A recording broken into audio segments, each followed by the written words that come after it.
ஷீமுவோட தள்ளினதுனால காங் ஒரு 10 அடி தள்ளி போய் விழுவாரு. பட் விழுறதுக்கு முன்னாடி ஒரு பில்டிங்கில போய் சாயிற மாரி போனா, அங்க இருக்கிற சின்ன சின்ன மக்கள்லாம் பார்த்து, ஐயய்யோ! இவங்களுக்கு ஆபத்துன்னு சொல்லிட்டு, அந்த 4 டைட்டன்ல நம்ம காங் மட்டும் தான் ஒரு செகண்ட் யோசிப்பாரு. அதோடயும் அந்த சீன கட் பண்ணிருவானுங்க. அண்ட் அகைன் ஆஸ் யூசுவல் மாத்தி மாத்தி அடிச்சுப்பாங்க. மாத்தி மாத்தி கீழ விழுந்துப்பாங்க. அங்க எத்தனை மக்கள் இருக்காங்க, எவன் செத்தாங்கிறது எதுவுமே காமிக்கல.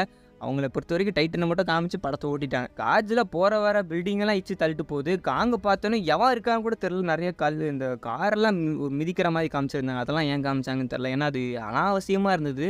காட்ஸிலா ஒரு கொடூரமான ஸ்டேஜுக்கு இருக்குங்கிறத கன்வே பண்றதுக்காக அப்படி காமிச்சிட்டாங்கன்னு நெனைக்கிறேன். பட் காட்ஸிலா சுத்தமா மதிக்க கூட இல்ல மனுஷங்கள.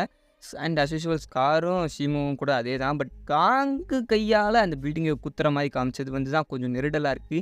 ஒரு டீம் காங் ஃபேன்ஸா இருந்தீங்கன்னா, உங்களுக்கு அந்த சீன் எப்படி இருந்தது? ஒரு வேளை உங்களுக்கு அந்த பிரசன்ஸ் ஆஃப் மைண்ட்ல தோணுச்சா? இல்ல இந்த வீடியோ பார்த்ததுக்கப்புறம் தான் ஆமால்ல, காங்க வச்சு எதுக்கு ஹியூமன்ஸ கொல்ற மாரி வச்சுட்டாங்க அப்படின்னு தோணுச்சா? வாட் எவர் அந்த